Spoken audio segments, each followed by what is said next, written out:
Buenas tardes con todos. Preferiría esto que no graben, ¿ya? Apaguen eso, apaga eso. Escuchen.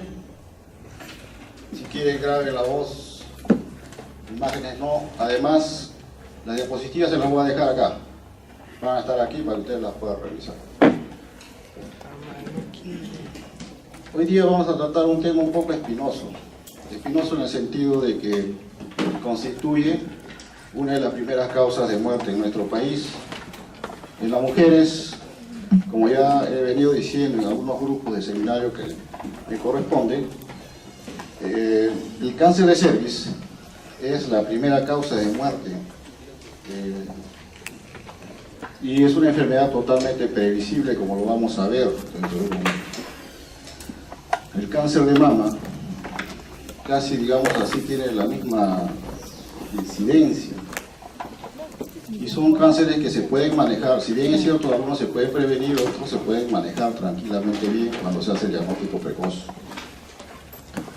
Ustedes que están estudiando medicina tienen la obligación de conocer estas cosas, aunque no les guste, porque los pacientes, cuando vengan donde ustedes, no van a venir diciéndoles tengo un carcinoma in situ o tengo un carcinoma o un LIC2, jamás.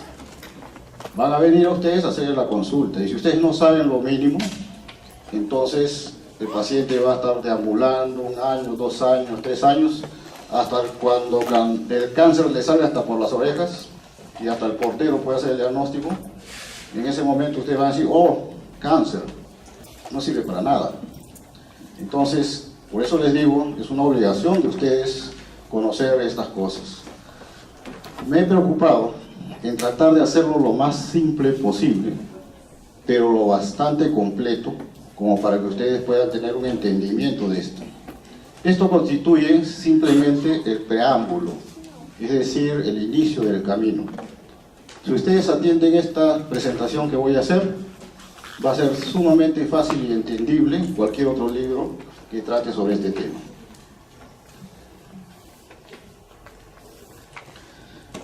Nosotros sabemos que todos los organismos vivos pluricelulares están sujetos a una multiplicación constante de las células. Y todo aquello que demanda gran producción siempre va a generar defectos en algún momento, porque no somos perfectos. Estos defectos pueden ser leves, moderados o severos.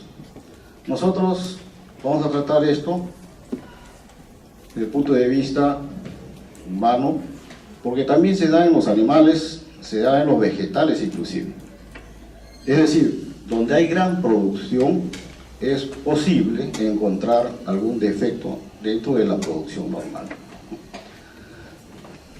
Así tenemos que los tejidos normales, en este caso, en la diapositiva se observa un epitelio cilíndrico, ciliado, ¿no?, que es expuesto a una serie de noxas, porque estamos inmersos en un mundo lleno de noxas. No estamos en el paraíso, estamos en un sitio que estamos expuestos constantemente a noxas. Estas noxas, algunas muchas veces producidas por nosotros mismos, van a producir un cambio, una respuesta. El ser vivo tiene esa gran capacidad de adaptarse frente a las noxas, a los cambios, y entonces responde con lo mejor que puede hacer para defenderse frente a esta noxa. Entonces, si hay una lesión, o está en camino una lesión, lo normal es que se multiplique el número de células para que esta noxa tenga menor efecto sobre el tejido subyacente. Y es así que el epitelio cilíndrico normal va a cambiar a otro epitelio, que es maduro también, pero de otro tipo, poliestratificado plano. Ese cambio se llama metaplasia. Pero ya nos está diciendo de que se está preparando este tejido hacia algo peor, si las noxas continúan sobre este epitelio. Si las noxas continúan, entonces el epitelio, que todavía es normal, va a comenzar a sufrir mutaciones en su DNA y estas mutaciones ya van a conducir a un cambio mayor que se llama displasia. La displasia engloba ya una serie de características que vamos a mencionar luego y que se considera como un cambio pre-neoplásico. Ahora, esta displasia no solamente se da en epitelios, puede darse en cualquier órgano. Ustedes habrán escuchado displasia de cadera, por ejemplo, que no tiene nada que ver con epitelios, pero sí con trastornos de tipo congénito. Entonces, no es patognomónico hablar de displasia solo en epitelios. Y acá está resumido lo que les estaba mencionando, ¿no? Se trata de una anomalía en el desarrollo de un tejido o de un órgano, o de una parte anatómica del organismo. Esta alteración en la morfología y en la función celular, además de traer alteración, fíjense ustedes en la anterior diapositiva, teníamos un epitelio normal cilíndrico ciliado. Supongamos que se trata de un epitelio respiratorio, donde es lógicamente el epitelio pseudoestratificado, ¿no? Ciliado. Al metaplasiarse pierde los cilios, gana una característica de mejor adaptación al medio, pero pierde una característica muy importante del epitelio respiratorio, por ejemplo, que es la movilización del moco hacia la parte más alta del organismo, eliminando restos de polvo, eliminando gérmenes, etcétera, etcétera, etcétera. Es decir, pierde una función importante. Gana unas, pero pierde otras. Por eso dice, hay una alteración en la morfología y también en la función celular, lo que puede generar cambios preneoplásicos, y luego esto, si continúan estas noxas, van a haber mutaciones, una serie de mutaciones, y eso conduce a que se produzca una neoplasia maligna o cáncer. ¿Cuáles son las características de esto? Ya la conocemos, ¿no? Hay una pérdida en la uniformidad de las células individuales y con pérdida de la arquitectura. No es una forma de neoplasia, eso quiero que quede bien claro. Las células displásicas muestran un grado de pleomorfismo, hay cierto grado de hipercromasia, el número de mitosis se incrementa, es posible verlos en los cortes histológicos, y sobre todo esto es importante, en las células y en los epitelios, inclusive en los tejidos se va a ver la pérdida de la polaridad. El organismo mantiene, si ustedes, digamos así, una situación de uniformidad. Todo está perfectamente ordenado. Cuando comienza a haber un desorden en esto, es que se produce, o es inducido ya por un cambio. Ahora, la polaridad está referido a la distribución de los núcleos siguiendo un eje paralelo, de tal manera que tengan en la parte superior, pues se llama polo superior, y en la parte inferior, el polo inferior, valga la redundancia. Esto se va a perder, es decir, ya no van a estar perpendiculares estos núcleos, van a estar inclinados o angulados, a eso se llama pérdida de la polaridad. Todos estos cambios en conjunto van a verse en un corte histológico, y ustedes lo van a ver en su práctica, si no lo han hecho ya. Van a ver la displasia leve, moderada y severa. En esta semana que viene, si mal no recuerdo, o si no ya en esta semana han empezado con esto.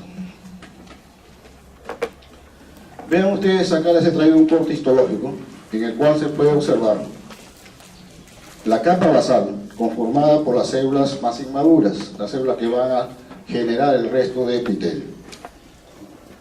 Se caracterizan porque tienen núcleos ovales, grandes, y conforme van madurando estas células hacia la superficie, se van haciendo los núcleos más aplanados, más pignóticos, porque ya están muriendo y eso se van a descamar. Esto es lo normal.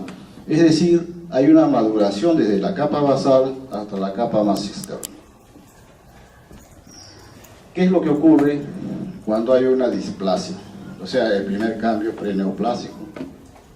En primer lugar, dijimos, aumenta el número de mitosis. Si aumentan las mitosis, aumentan las células, hay una proliferación celular mayor. Y en este corte se observa, vean ustedes hacia la izquierda, el epitelio normal, y hacia la derecha un epitelio un poco más engrosado.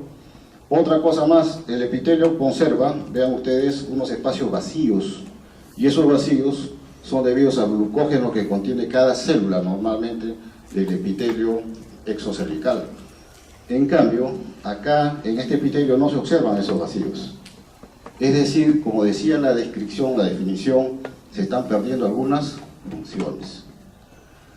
Y además, esto va a generar ya una respuesta muy temprana. Vean ustedes el gran infiltrado inflamatorio linfocitario debajo del epitelio, que es diferente a esta otra parte del lado izquierdo.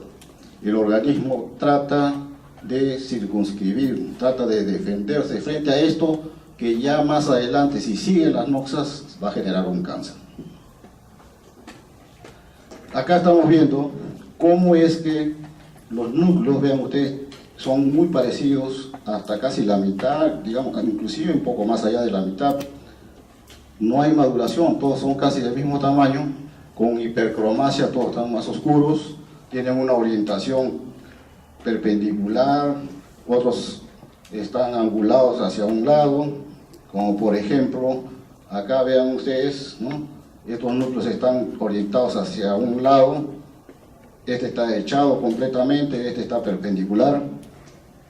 Esos detalles de desorganización en el epitelio nos dicen, como está ocupando hasta los casi 2/3, esto constituye una displasia moderada por NIC1, neoplasia intracervical 2. Si solamente ocupara estos cambios el primer tercio, se llamaría displasia leve o NIC1. Como está ocupando casi los 2/3, vean, este núcleo es horizontal, igual que este, mientras este es perpendicular. Eso se llama pérdida de la polaridad, característica muy importante para estos cambios. Y el glucógeno que contenían cada una de estas células lo va perdiendo, ¿no? Solamente tiene algunas. Y esto se aplica tremendamente en la clínica. Cuando una mujer va al examen ginecológico, normalmente el glucógeno se tiñe con el yodo. Si ustedes echan un poco de yodo al papel de sus cuadernos, se va a poner azul o de un color morado oscuro, porque tiene almidón. Así reacciona el yodo. Con el glucógeno es muy semejante, es una forma de almidón. Entonces, si está produciendo estas células glucógeno, todas se van a pintar de color marrón. Todo el cuello se ve marrón, un marrón oscuro como esta pared. Pero si hay cambios displásicos, estamos diciendo que las células pierden ciertas funciones, pierden la capacidad también de sintetizar glucógeno, entonces no van a captar el bol y va a quedar una zona blanquecina. No es 100% perfecto, pero es un test muy utilizado. Entonces, ¿qué es lo que hacen los ginecólogos? De esa parte que no coge glucógeno, que se supone que están habiendo cambios, ¡pum!, muerden y toman una biopsia. Y ahí el patólogo tiene que determinar si es una displasia leve, moderada o severa, o un carcinoma de repente.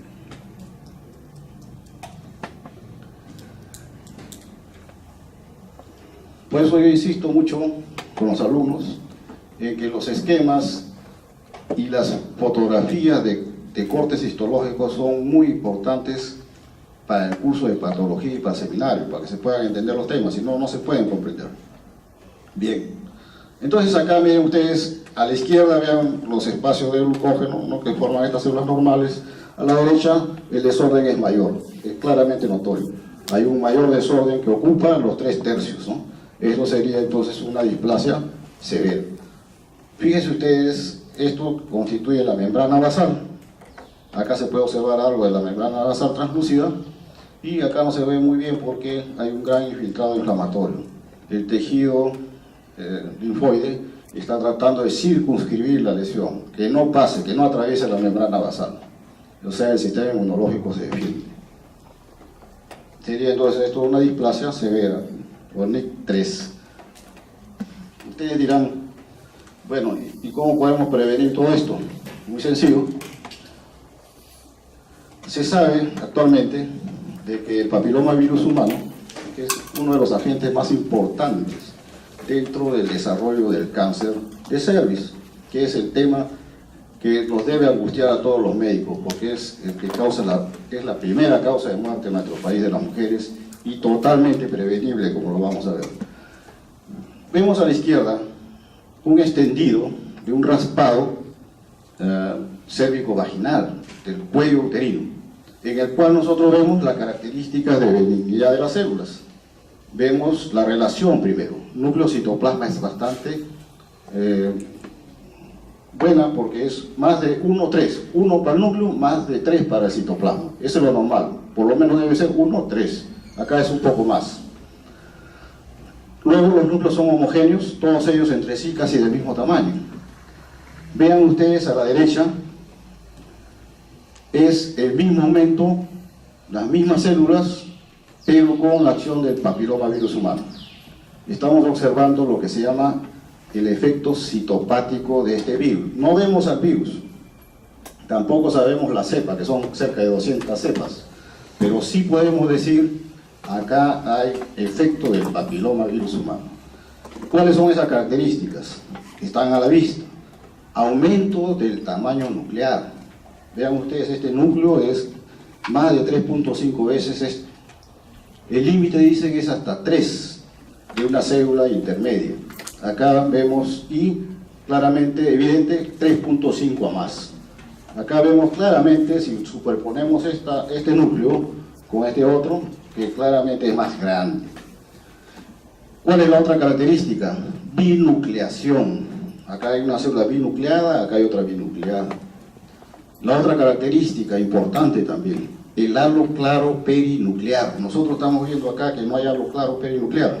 Acá sí lo vemos, pero con una característica también muy distinguible, porque el glucógeno también hace halos claros, por si acaso, pero son bien delimitados. En cambio, el virus hace un halo claro, pero geográfico, es decir, irregular. Ven ustedes, esto tiene forma de triángulo, acá también, no es redondito, es un halo claro irregular, perinuclear. ¿Qué otra característica vemos? Vean ustedes la cromatina, es más hipercromática, más grumosa, pueden haber o no nucleolos. Pero ¿cuál es la característica más importante, más resaltante de esto? El incremento en el tamaño del núcleo. Y esto se puede determinar fácilmente, esto puede corresponder o corresponde de hecho, si ustedes hacen un corte histológico, a un NIC1, o sea, displasia leve. Ahora yo hago la pregunta, si es tan fácil determinar esto, entonces ¿por qué el cáncer de cervix sigue matando a tantas mujeres?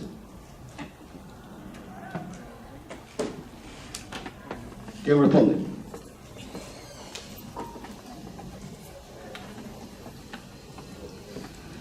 El cáncer de cervix sigue matando a muchas mujeres porque nadie le da mucha importancia a esto del Papa Nicolau.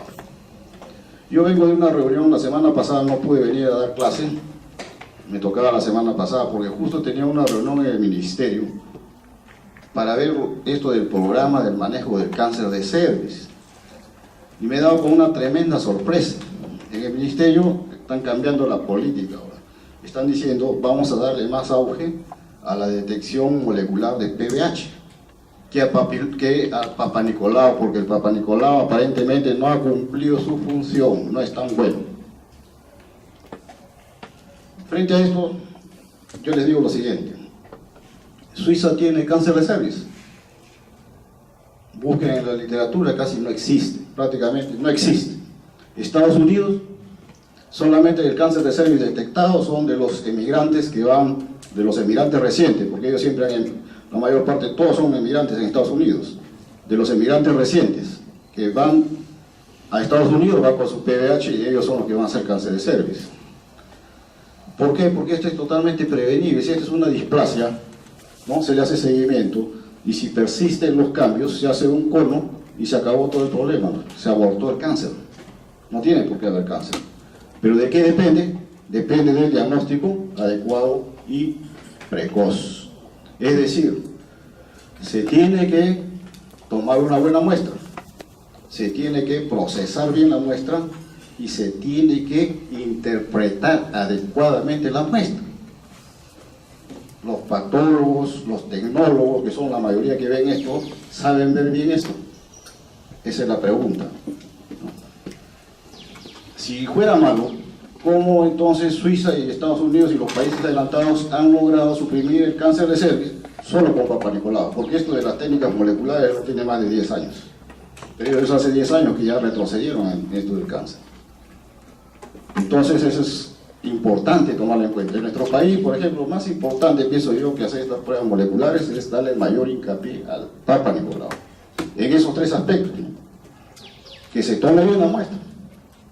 La muestra debe ser tomada de la unión escamo-columnar, donde va a haber los mayores cambios preneoplásicos. Y ese canal con la edad sube más arriba. Es más difícil tomar un Papa Nicolau en una mujer, por ejemplo, postmenopáusica, donde mayormente hay cáncer, porque la unión escamo-columnar se fue más arriba. En cambio, en una mujer joven, la unión escamo-columnar está abajo. Estos son cambios fisiológicos. Y para tener acceso al canal, a la unión escamo-columnar, tendríamos que utilizar un cepillo, que es lo que recomiendan todos los protocolos actuales para tomar el Papa Nicolau. Nosotros, ¿qué usamos? Una espátula. En el mejor de los casos, una espátula de Aires, que no es la espátula de Aires tampoco, porque la hemos hecho acá. El ancho mide como cerca de 3 milímetros a 4 milímetros, y el cuello con la justa mide 1 a 2. No va a entrar. O si no, rompen un bajalenguas y con el bajalenguas lo toman, porque no tienen el menor concepto de lo que están haciendo. Una pésima toma de muestra. Y luego viene el otro gran problema, la fijación. Si no es adecuada, tampoco se puede interpretar. Y por último, el mayor problema, ¿está la gente realmente preparada para ver estas cosas? Esos son los 3 problemas. Se los dejo para que ustedes un poco investiguen. Pero vean ustedes que no sabían mucho sobre esto, se dan perfectamente cuenta que no es difícil hacer el diagnóstico cuando se presenta esto en una forma didáctica. Y por último, el diagnóstico de cáncer. El diagnóstico de cáncer cualquiera lo puede hacer, es muy sencillo y muy fácil. Vean ustedes, anisonucleosis, es decir, núcleos más pequeños, más grandes, es decir, no hay uniformidad, se pierde la uniformidad de los núcleos. Hipercromasia nuclear, todos los núcleos están oscuros, muy oscuros. Irregularidad del borde nuclear, vean ustedes cómo este borde parece una muesca que tiene acá.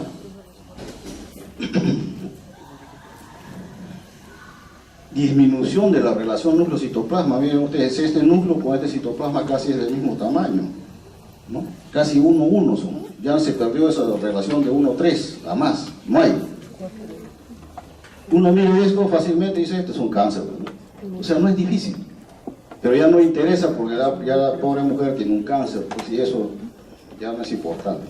Lo importante es diagnosticar lo anterior, los cambios entonces citopáticos que produce el PBH. Eso es importante porque podemos detener esta secuencia. Entonces, habiendo hecho un preámbulo para que ustedes puedan entender la importancia de lo que vamos a tratar hoy día, vamos a puntualizar acerca de algunos de los puntos que menciona el sílabus, ¿no?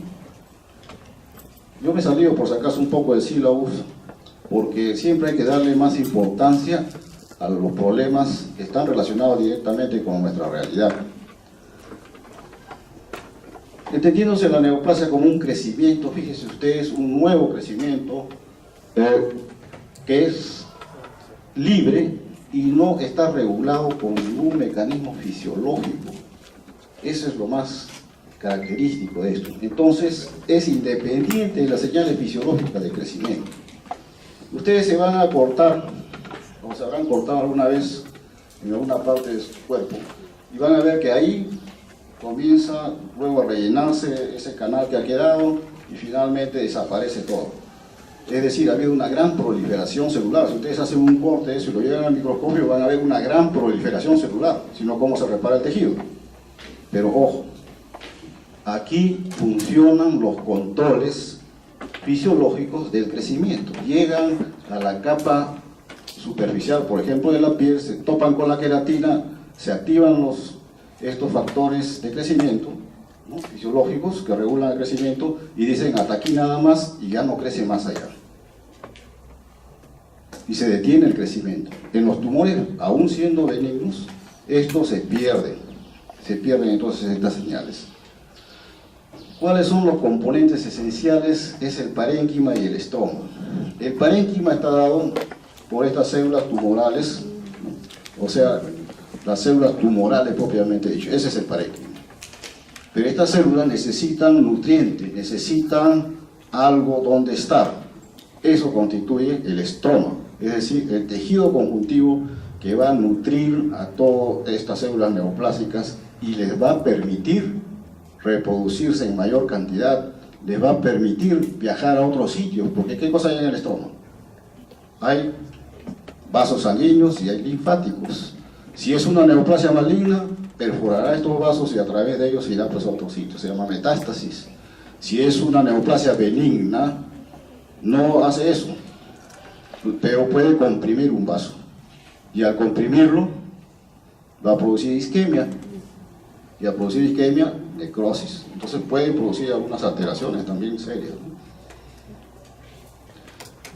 Acá vemos, este es un esquema bastante común, está en varios sitios publicado, es muy didáctico por el cangrejo. Vean ustedes, los tumores benignos pues son proliferaciones de células, si ustedes ven los núcleos son homogéneos todos ellos y que generalmente están rodeados pues de una cápsula fibrosa de tejido conjuntivo o por el tejido adyacente sin llegar a infiltrarlo, sin llegar a destruirlo tampoco, es decir, es completamente tolerable por el tejido adyacente. Mientras que la neoplasia maligna vemos que adopta un patrón irregular totalmente, infiltrando al tejido que está a su costado, destruyéndolo inclusive algunas veces y, lo más importante, van a perder la capacidad de adherencia de las células. Vean ustedes, en el tumor benigno las células mantienen su adherencia, es decir, sus moléculas de adhesión celular se mantienen, funcionan.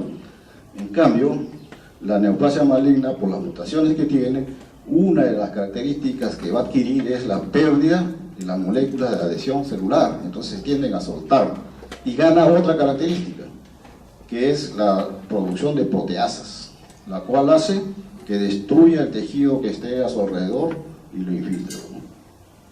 Y se representa, vean ustedes, por un cangrejo, porque si ustedes ven la figurita de arriba, bueno, más o menos se parecen, ¿no?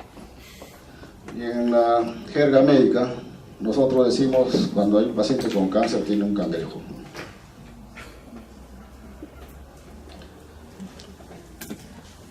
En cuanto al aspecto macroscópico de las neoplasias benignas, vean ustedes, también se va a observar, lo que se observa en micro, se observa en macro.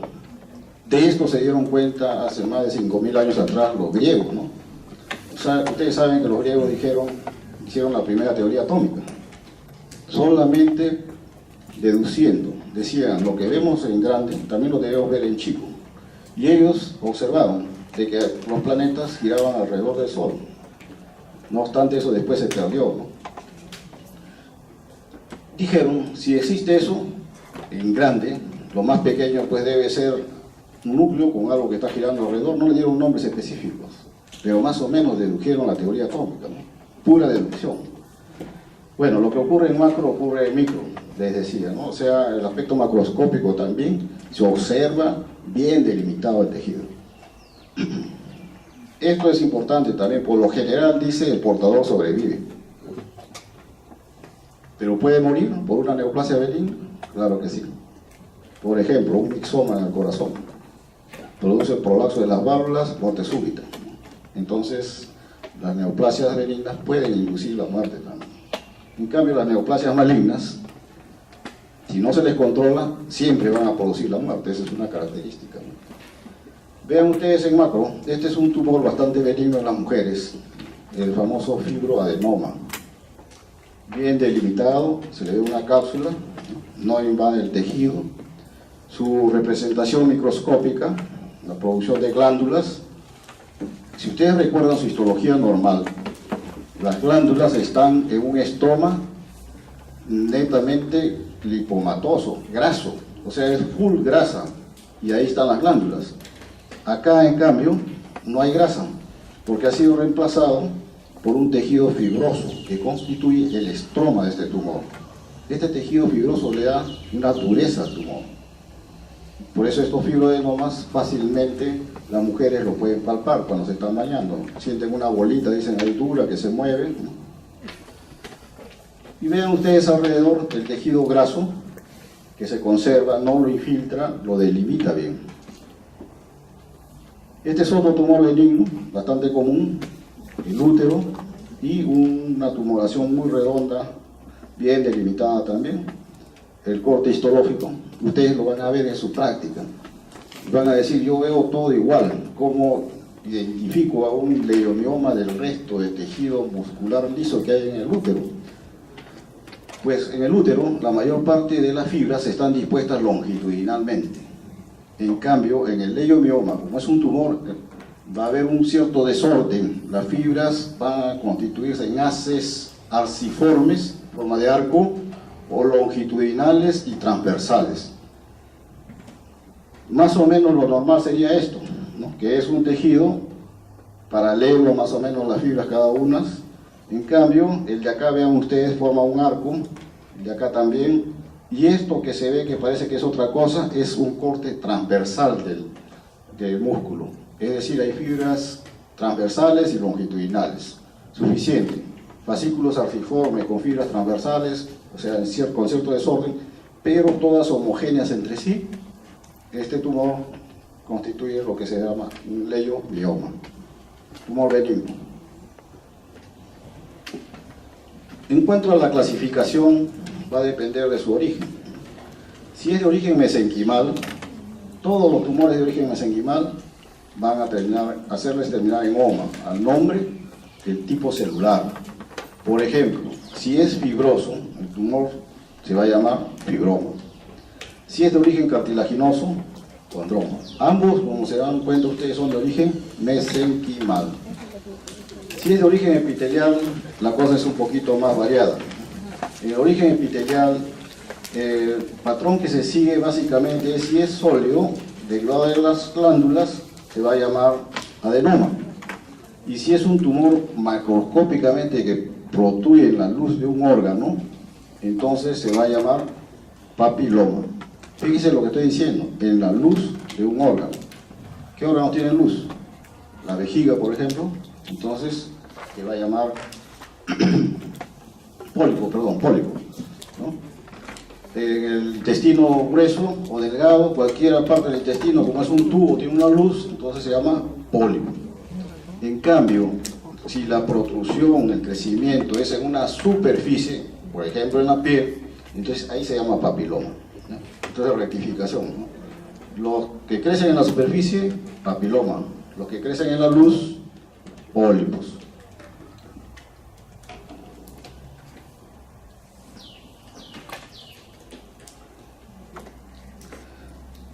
En cuanto a los tumores mixtos, estos tumores tienen la característica de que una sola célula puede diferenciarse en varios tipos de células. El característico es el adenoma pleomórfico de enfarótida, que está conformado por tejido fibroso, por tejido cartilaginoso, tejido glandular, pero todos ellos derivados de una sola célula, de un solo tipo de célula. La excepción es el teratoma, que contiene tejidos maduros o inmaduros. Ahora, donde se van a reconocer las tres capas germinativas. En estos teratomas hay que tener en cuenta lo siguiente. Si son maduros, se consideran benignos, porque están bien diferenciados, forman pelo, por ejemplo, forman piel, pueden formar ojos, huesos inclusive, están igual como un tejido normal. Y esta característica debiera aprovecharse, ¿no? Si el teratoma hace eso y forma hasta ojos, podemos clonar un ojo a partir de eso, tranquilamente. Dientes perfectamente bien formados. Vean ustedes, entren a internet, van a ver, o si no, vayan al hospital, en algún momento podemos cortar uno de esos teratomas y lo van a ver. Dientes y muelas perfectamente bien formados. Entonces, esta es una mina que todavía no se ha explorado, pues. Está ahí, ¿no? Como una rareza. Y el teratoma inmaduro, que tiene tejidos, como su nombre lo dice, inmaduros, no bien formados. Y estos siempre se consideran malignos porque tienen características de malignidad. van a sembrarse, y son muy agresivos. Entonces el teratoma maduro considerado como cáncer. Otros son curiosidades, como el amartoma, por ejemplo, que viene a ser masas del mismo tejido. En el pulmón, por ejemplo, ¿no?, van a formar estructuras que pueden estar formadas por un gran conglomerado de, por ejemplo, de cartílago, con algunas alveolos, y formando un tumor bien delimitado. Eso se llama un amartoma. Tejidos del mismo lugar. El nódulo de Lisch, que se da en el iris, un nódulito pequeño, que es un amartoma de las células de Schwann, etc. El coristoma, en cambio, es una anomalía congénita que se caracteriza por ser básicamente un tejido ectópico. Es un tejido maduro que no debe estar en el sitio donde está sentado. Por ejemplo, páncreas ectópico en el estómago, o páncreas ectópico en el intestino. Es bastante frecuente, por ejemplo, en el divertículo de Meckel, encontrar páncreas ectópico. Y este páncreas ectópico elabora enzimas. Al elaborar enzimas proteolíticas, produce destrucción del tejido, inflamación, perforación, abdomen agudo. Entonces, muchas veces estos abdómenes agudos de divertículo de Meckel son por presencia de coristoma.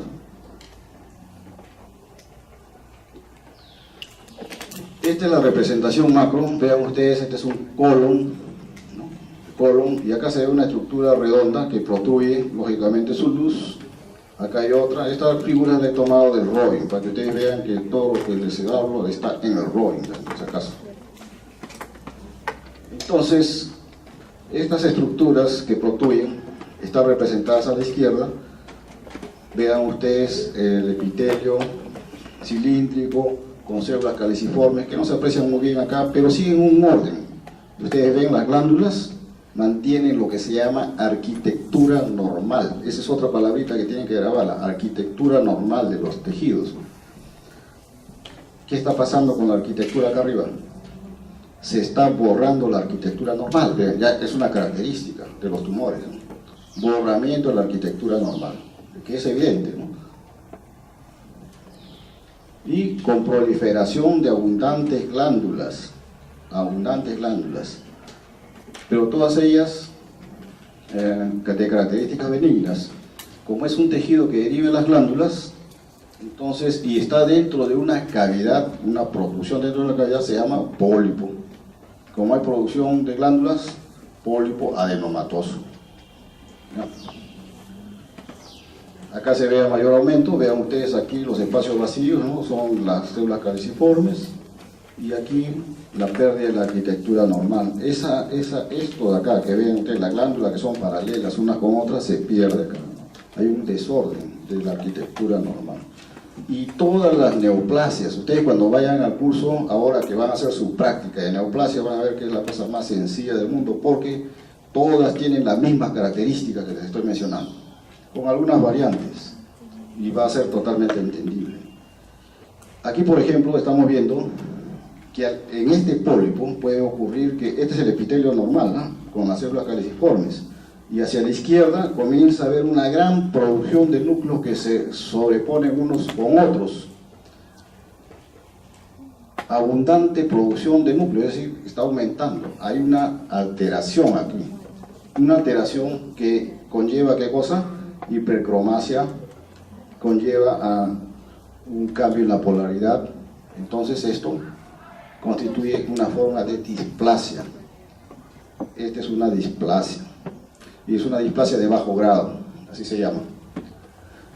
Cambio preneoplásico. Por eso es que los pólipos no solamente es una proliferación adenomatosa de glándulas, si además de eso comienza a haber displasia, más adelante va a ir a un cáncer de colon.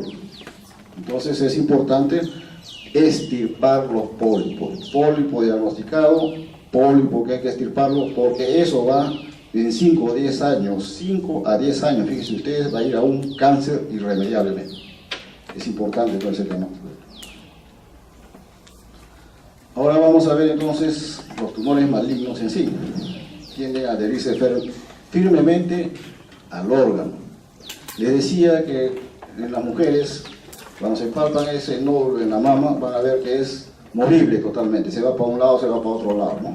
O cuando ustedes, los jóvenes, se palpan un ganglio, lo palpan y van a ver que se corre a un lado o a otro lado. Es un ganglio reactivo, un ganglio normal. En cambio, si el ganglio o cualquier otra estructura tumoral no se mueve, está fijo a planos profundos, entonces eso indica malignidad, hasta que no se demuestre lo contrario. Por eso dice, tiende a adherirse firmemente al órgano. ¿Por qué? Por esa característica de infiltración que tiene. Al corte, su superficie externa es más delimitada, ¿no? ¿Cuáles son los criterios? Este es un cuadro donde resumo todos los criterios generales y los criterios nucleares y del nucleolo. Voy a señalar solamente lo más importante porque ya los he venido diciendo, ¿no? La anisocitosis, o sea, diferente tamaño del tamaño de la célula. Criterios nucleares, miren ustedes, multinucleación, macrocitosis. Del nucleolo, macronucleolo. Normalmente el nucleolo es muy pequeñito o casi no se ve.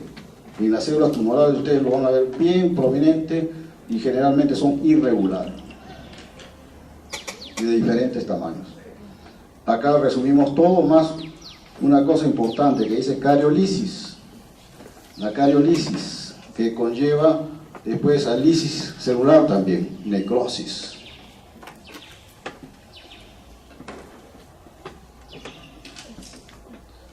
Y este es un cuadro que yo lo he sacado del Robin también, para redondear lo que estábamos hablando anteriormente.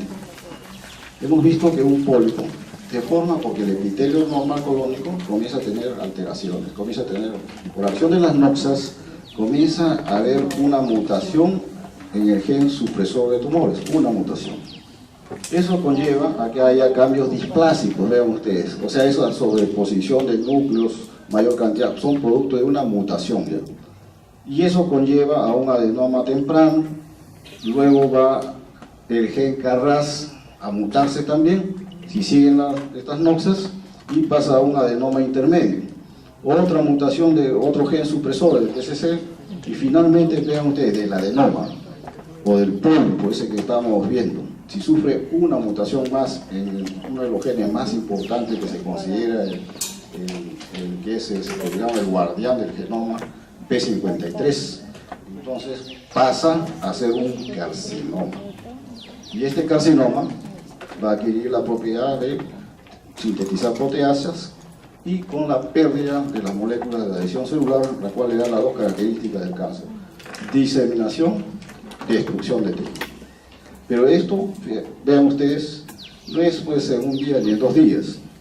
Generalmente se ha calculado esto se genera entre 5 a 10 años. Entonces nos da bastante tiempo a nosotros para poder determinar las conductas apropiadas, ¿no? Y esta es una caricatura para que ustedes se relajen un poquito y sobre todo se les quede grabado, porque las imágenes son muy importantes. Las imágenes nos permiten tener una concepción más, digamos, real de las cosas y más fácil de aprender. La célula es normal, miren ustedes, es bonita, ¿no? Su contorno nuclear es homogéneo, con su cromatina homogéneamente distribuida, ¿no? Los nucleolos pueden estar pues, muy inconspicuos, dicen los griegos, o casi no se ven. En cambio, cuando ocurren las transformaciones, y la relación del núcleo con el citoplasma son 1, 3 o más, ¿no? Y aquí vean ustedes, se pierde esa relación, el núcleo es irregular, la cromatina es gruesa, es grumosa, pueden haber nucleolos prominentes pero irregulares. Y esto, miren ustedes, este cuadro me gusta mucho porque resume en forma muy práctica todos los cambios moleculares y genéticos que hay en el cáncer. Atrás de todo esto hay, lógicamente, pues, una gran cantidad de literatura, ¿no? Este solamente es un resumen muy rápido para que ustedes lo puedan tomar como una orientación para que puedan leer más acerca de este asunto. La célula normal está sujeta a todos estos carcinógenos que pueden ser de tipo químico. Por ejemplo, ¿cuál es el más común? Los colorantes que comemos diariamente, ¿no? Todos esos alimentos que tienen colorantes dicen que son con registro sanitario, correcto, pero todos tienen un ciclo, ¿no es cierto? Y todos esos, acumulándose durante años, pueden generar cáncer. Los preservantes de los alimentos también. La radiación, la más sana de todas, la luz ultravioleta, altamente letal sobre el DNA, produce serios cambios. Actualmente se está dando mucha importancia, por eso inclusive hasta se regalan bloqueadores, ¿no?, a la salida cuando uno va a la playa, pero ya con fines comerciales para que sigan consumiendo, lógicamente. Los agentes infecciosos. Antes se decía que los agentes infecciosos no tenían nada que ver con el cáncer. ¿Y saben quién movió todo este asunto? Un veterinario, el doctor Rus, que criaba pollos. Y sus pollos comenzaron a morirse, pero todos comenzaron a morirse con la pechuga grandota o con una pierna grande. Y él, cuando lo llevó al laboratorio, vio que era un sarcoma, una proliferación de tejido muscular neoplásico maligno. Y dijo, ¿qué produce esto? ¿Qué pasa? Y todos comenzaron a morirse, o sea, como si fuera pues una enfermedad infecciosa. Pero sin embargo no encontraban ningún germen. Y en ese tiempo todavía no había microscopía electrónica. ¿Qué hizo él? Utilizó un filtro, hizo un machucado de esa, ¿cómo se llama?, de esos tumores, y luego lo fue lavando y fue pasando por muchos filtros donde se filtraban inclusive bacterias. Y al final, supuestamente pasaba solamente líquido, pero ese líquido era capaz de seguir infectando a otros pollos. Entonces él dedujo que debería haber un elemento más pequeño que la bacteria, pero que producía esa enfermedad. Es el primer virus encontrado por el doctor Rus, se conoce sarcoma de Rus. Actualmente, nosotros sabemos, en el Japón hace más o menos unos 15 años atrás, se encontró una isla aislada donde había mucha gente con un linfoma de células T.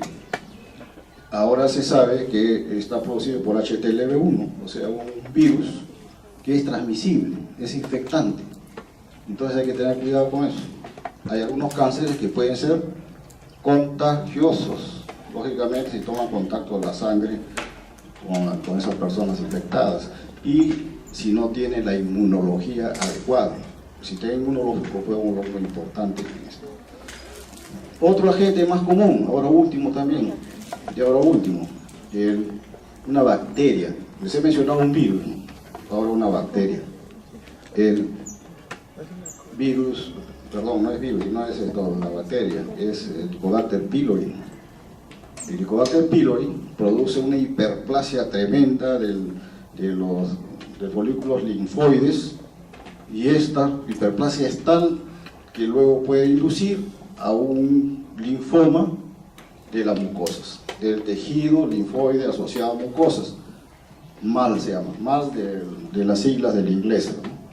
O sea, un linfoma asociado a tejido linfoide de las mucosas, producido por Helicobacter pylori. Bueno, todos estos agentes van a actuar sobre el DNA y que al final van a conformar pues, los cromosomas, van a producir mutaciones. Estas mutaciones pueden ser puntuales cuando sea un gen determinado, puede ser por translocación cuando una parte del cromosoma pasa a otro intercambio, segmentos de cromosomas, o puede ser por amplificación genética, en una misma parte del cromosoma comienzan a reproducirse. ¿Quién va a producir esto? Todos estos agentes carcinógenos. Estos son los que van a inducir esos cambios. Finalmente, para producir en macro una célula neoplásica maligna. Este otro esquema es un poquito más grande, en el cual vemos cómo las mutaciones van a actuar sobre los protooncogenes. ¿Qué son los protooncogenes? Son genes normales que regulan la proliferación celular. Cuando son mutados, esta proliferación queda descontrolada, produciéndose entonces neoplasias que van a producir proteínas oncogénicas. Estas proteínas van a inducir a la proteína quinasa clave en lo que es la división celular. Las proteínas quinasas van a actuar sobre las ciclinas y las ciclinas van a hacer que la célula que está en reposo pase a la fase de reproducción. Vean ustedes el mecanismo, entonces, es importante actuar sobre la proteína quinasa y sobre las ciclinas. Alguien tiene que frenar esto, porque si no la célula constantemente está reproduciéndose. ¿Quién hace eso? Hacen los genes supresores de tumores. El más importante, P53, va a inhibir la acción de las proteínas quinasas en determinado momento cuando pasa su cantidad estándar que debe tener, o a nivel del paso de ciclinas para la inducción de la fase S de la célula. Entonces, al inhibir esto, se controla el crecimiento celular. ¿Qué sucede si hay mutaciones con pérdida de ambos alelos de estos genes? No va a haber entonces el control y la célula va a pasar continuamente a la fase S de proliferación. Nos encontramos frente a una proliferación descontrolada, cáncer. Este esquema es lo más sensible que he podido traerles para poder explicar el mecanismo molecular. Ahora, si ustedes quieren, con esto, ya pues atrás de todo esto hay una serie de reacciones químicas que ustedes lo pueden buscar en el Rolling, está muy bien explicado también. Lo que les decía, miren ustedes, esta es una neoplasia maligna. ¿Por qué? Produce retracción del tejido, está fija, no se puede mover, está muy difícil de moverse. Miren ustedes, hasta el pezón lo ha retraído. Eso no hace ninguna neoplasia benigna.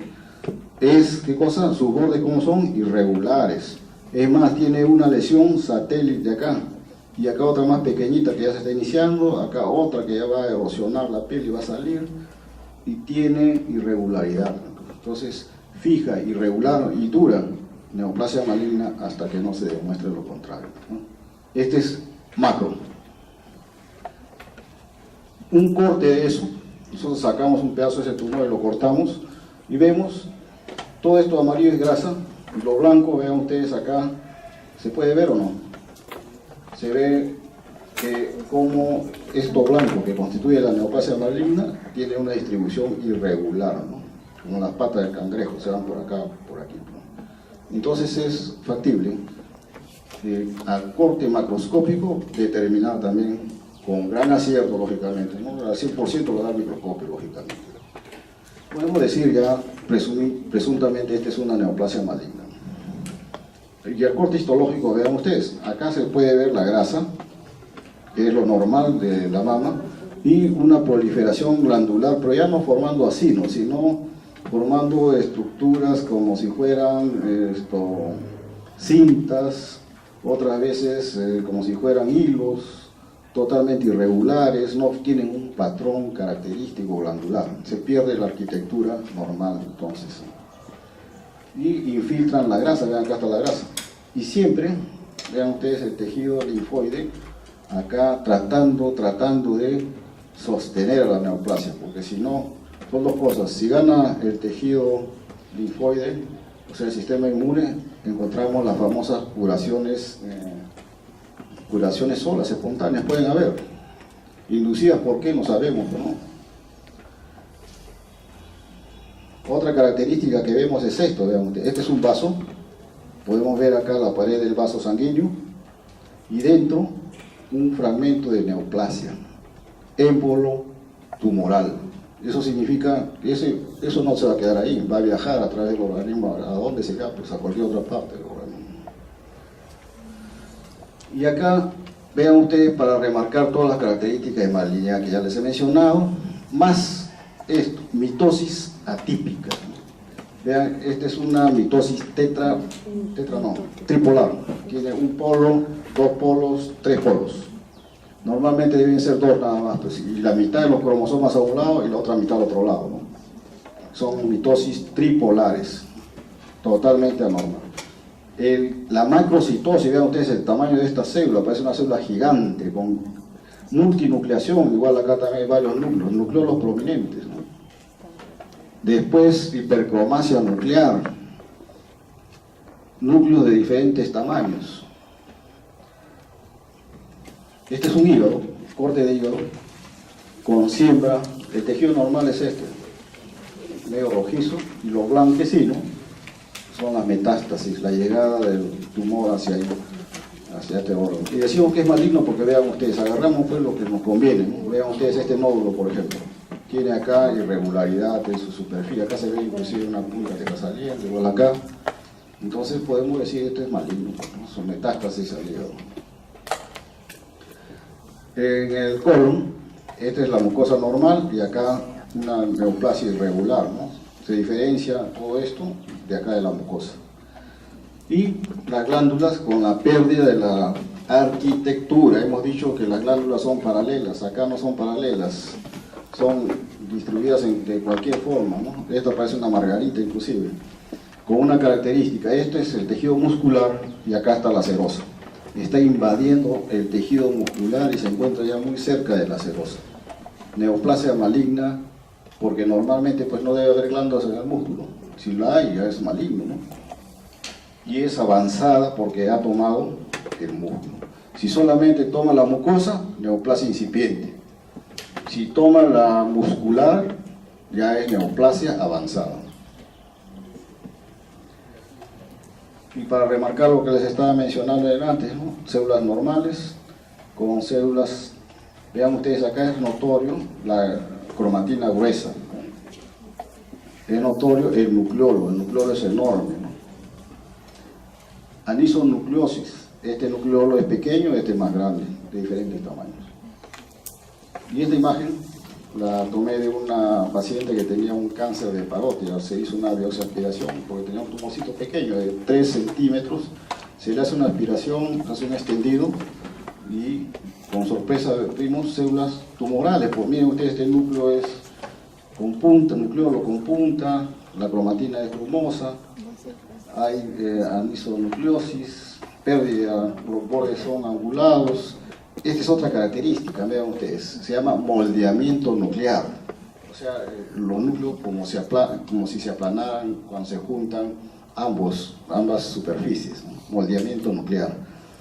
Pero me gustó mucho la imagen porque vean ustedes acá, polimorfos nucleares. Un polimorfo, otro, acá un cúmulo de polimorfos dentro de una gran vacuola de esta célula. Otra característica entonces, canibalismo.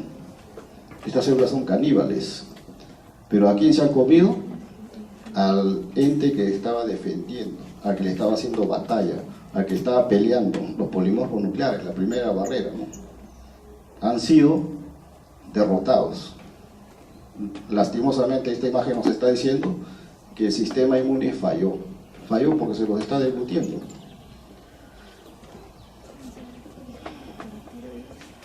Bueno, esto es la primera parte de lo que compete a lo que son neoplasias. La segunda parte va a ser un poquito más teórica y